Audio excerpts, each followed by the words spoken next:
नमस्कार दोस्तों, फैक्ट केंद्र के चैनल में आपका स्वागत है। दोस्तों, जब से विज्ञान की शुरुआत हुई है तब से एलियंस का आइडिया भी हम इंसानों के लिए काफी ज्यादा इंटरेस्टिंग रहा है। इससे बढ़ावा देने में साइंस फिक्शन मूवीज और राइटर्स ने काफी मदद की है। ये कहना कि इतने बड़े यूनिवर्स में सिर्फ हम इंसान ही ऐसे हैं जो इतने ज्यादा इंटेलिजेंट हैं, ये बिल्कुल बेवकूफी की बात है।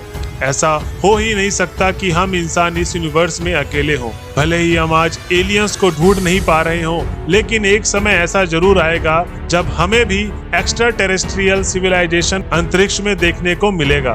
खैर, वैज्ञानिक अपने द्वारा बनाए गए विशाल टेलीस्कोप के जरिए कोई न कोई नया सिग्नल हर रोज अंतरिक्ष में कैप्चर करते रहते हैं। ये सिग्नल अलग अलग ऑब्जेक्ट्स द्वारा पृथ्वी तक भेजे जाते हैं, लेकिन हाल ही में नासा के वैज्ञानिकों ने एक ऐसा सिग्नल को कैप्चर किया है जो बाकी सभी रिसीव सिग्नल से काफी ज्यादा यूनिक है। आज के इस वीडियो में हम आपको इस सिग्नल के बारे में बताने वाले हैं और साथ में ही हम आपको ये भी बताएंगे कि क्या ये सिग्नल एलियंस द्वारा हमें इंसानों को भेजा गया है या नहीं। दोस्तों, ब्रह्मांड इतना ज्यादा विशाल है कि इसमें मौजूद हर एक चीज इंडिविजुअली रिसर्च करना एक इम्पॉसिबल बात है। ऐसा कहा जाता है कि हमें अपने ऑब्जर्व करके ब्रह्मांड के 5% स्तर को भी सही से नहीं डिस्कवर कर पाए हैं। हमारे ब्रह्मांड में दो मुख्य हिस्सों में बटा है। ऑब्जर्वेबल यूनिवर्स को ब्रह्मांड का हिस्सा जिसे हम देख और डिटेक्ट कर सकते हैं और जहां का प्रकाश हम इंसानों द्वारा बनाए गए टेलीस्कोप तक पहुंचता है। इसका विपरीत रूप है अनऑब्जर्वेबल यूनिवर्स, और ये ब्रह्मांड का एक ऐसा हिस्सा है जिसे ना तो हम कभी देख पाए हैं और ना भविष्य में कभी देख पाएंगे। हो सकता है बहुत ज्यादा एडवांस टेलीस्कोप बनाए जाएं तो कुछ हो सकता है, और इसके नहीं दिखने के पीछे का कारण यह भी है क्योंकि ब्रह्मांड का हिस्सा इसमें इतना दूर है, उसका प्रकाश हम तक कभी पहुंच ही नहीं सकता। वैज्ञानिकों के द्वारा की गई कैलकुलेशन से यह पता चलता है कि हमारे ऑब्जर्व यूनिवर्स के रेडिएशंस करीब 43 बिलियन लाइट ईयर है। इसको आसान भाषा में मतलब ये हुआ कि अगर आप ऑब्जर्वेबल यूनिवर्स को एक छोर से दूसरे छोर तक प्रकाश की रफ्तार से भी जाएंगे, तब भी आप 96 अरब सालों का समय लगेगा। ये कितना लंबा समय है जितना आप अपने दिमाग में इमेजिन भी नहीं कर सकते। अंदाजे के लिए आपको बता दूं कि हमारा ब्रह्मांड खुद ही अभी तक 13.8 अरब साल पुराना है, और ब्रह्मांड के बारे में आप जितनी भी चीजें देखते हो और सुनते हो वह इस समय काल में हुई है। खैर, वैज्ञानिकों ने जो सिग्नल डिटेक्ट किया है वह हमारी पृथ्वी से 9 अरब प्रकाश वर्ष दूर मौजूद एक गैलेक्सी से आ रहा है। इंडियन इंस्टीट्यूट ऑफ साइंस के मुताबिक ऐसा पहली बार है जब इतनी दूर से कोई सिग्नल हमारी पृथ्वी तक पहुंचा है। इसके बारे में रिसर्च करना और पता लगाना काफी ज्यादा मुश्किल हो सकता है क्योंकि यह अंतरिक्ष के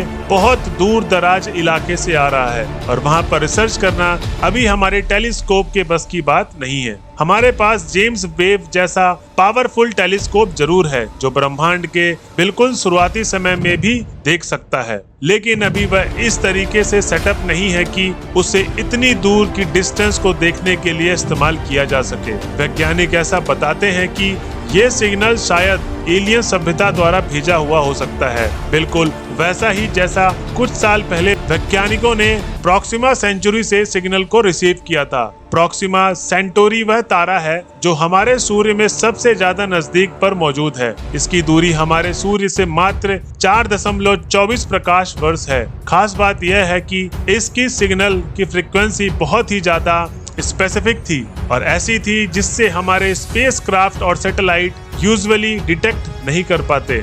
इस सिग्नल की फ्रीक्वेंसी थी 982 मेगाहर्ट्ज। ये सिग्नल बाकी सबसे अलग है। ये सिग्नल बाकी सबसे अलग इसलिए था क्योंकि ये डायरेक्टली हमारे पृथ्वी पर लैंड हो रहा था। इसे डिटेक्ट करने पर वैज्ञानिकों को ऐसा मालूम पड़ा था कि मानो ये सिग्नल किसी एक्स्ट्रा टेरेस्ट्रियल सिविलाइजेशन ने जानबूझकर हमारे पृथ्वी पर भेजा हो। ये सब बातें तो फिर भी इतनी ज्यादा चौंकाने वाली नहीं है। चौंकाने वाली बात तो यह है कि प्रॉक्सिमा सेंटोरी के आसपास एक ऐसा ग्रह मौजूद है जो बिल्कुल पृथ्वी के जैसे है और अपने तारे के हैबिटेबल जोन में मौजूद है। उसे पर्याप्त मात्रा में हीट और लाइट मिलती है और वैज्ञानिकों के मुताबिक वहां पर लिक्विड वाटर और अच्छा एटमॉस्फेयर भी मौजूद होना चाहिए। इसका मतलब यह है कि प्रोक्सिमा सेंटोरी का चक्कर लगा रहा है। इस ग्रह में जीवन मौजूद हो सकता है और शायद वहाँ जीवन हमसे भी ज्यादा एडवांस हो। अगर ऐसा सच हो तो कहना बिल्कुल गलत नहीं होगा। वहाँ पर सिग्नल शायद ही उन्हीं क्रिएचर्स द्वारा पृथ्वी पर भेजा गया हो।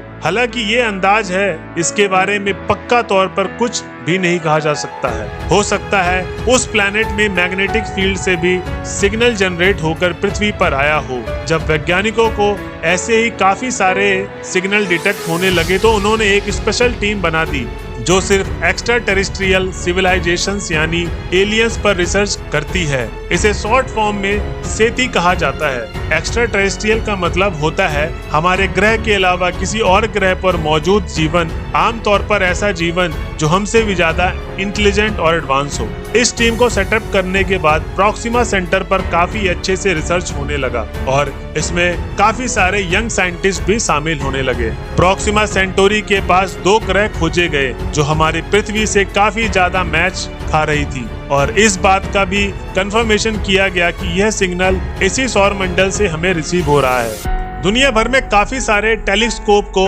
प्रोक्सिमा बी पर ही टारगेट कर दिया गया और करीब 5 सिग्नल लगातार से हमारी पृथ्वी की ओर आते हुए डिटेक्ट हुए।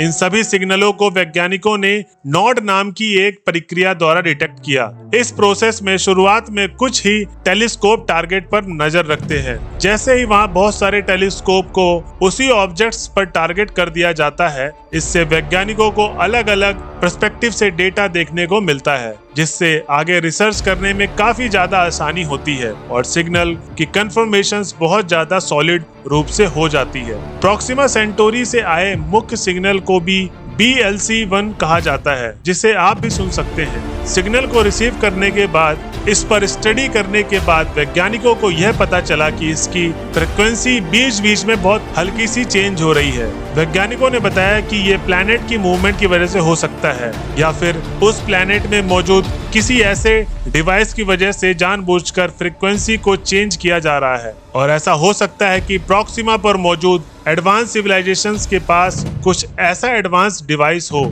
जिसके जरिए फ्रीक्वेंसी मॉड्यूलेशंस कर रहा हो। ऐसा भी कहा जाता है कि शायद ये सिग्नल तारे से निकलने वाली रेडिएशन से ओरिजिनेट हो रही है। इस सिग्नल का रिसीव होने का चाहे जो भी कारण हो, आज भी हम इस बात को लेकर निश्चित नहीं हो रहे हैं कि ये कैसे ओरिजिनेट होता है और क्यों ये हमारी पृथ्वी पर ही टारगेट होता है। और फिर प्रोक्सिमा सेंटोरी से ही नहीं बल्कि वैज्ञानिकों ने मिल्की वे के अंदर भी ऐसे कई सारे सिग्नल्स को डिटेक्ट किए हैं जो बाद में चलकर हमारे लिए एक बहुत बड़ी रिसर्च का हिस्सा बने। हमारी पृथ्वी से 30,000 प्रकाश वर्ष दूर के एरिया को रिसीव होते हुए डिटेक्ट किया। आपको जानकर हैरानी होगी कि यह सिग्नल मात्र कुछ ही मिनटों का था, लेकिन इसमें इतनी ज्यादा एनर्जी थी कि वैज्ञानिक इससे चाह कर भी इग्नोर नहीं कर सकते थे। बाद में रिसर्च करने के बाद उन्हें यह पता चला कि ये सिग्नल ब्रह्मांड में होने वाले सबसे खतरनाक धमाकों से रिलीज हुए थे।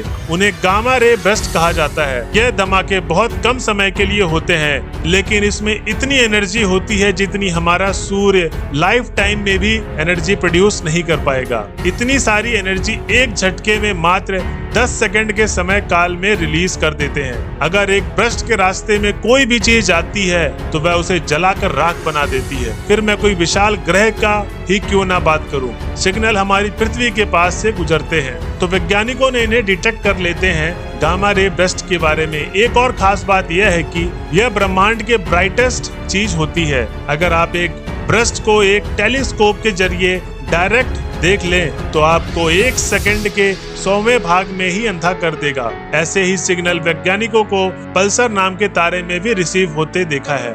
ये दरअसल ऐसे न्यूट्रल तारे होते हैं जिसके पोल से रेडिएशन रिलीज हो रही होती है और ये तारे अपने एक्सिस पर रोटेट कर रहे होते हैं, जिससे ये रेडियो वेव ब्लिंक होती हुई दिखाई देती है और यही कारण है इन्हें पल्सर यानी पल्स करने वाले तारा कहा जाता है। खैर, हम ऐसे ही सिग्नल पर रिसर्च करते रहेंगे तो हमें ब्रह्मांड की नई और विचित्र चीजें ढूंढने को मिलती रहेंगी। शायद ये हमें कोई एक्स्ट्रा टेरेस्ट्रियल सिविलाइजेशंस भी मिल जाएं। क्या आपको पता है हमारे ब्रह्मांड में एलियंस मौजूद हैं? अगर आपको पता है तो हमें कमेंट बॉक्स में जरूर बताएं और हमारे चैनल को सब्सक्राइब और लाइक जरूर करें। धन्यवाद।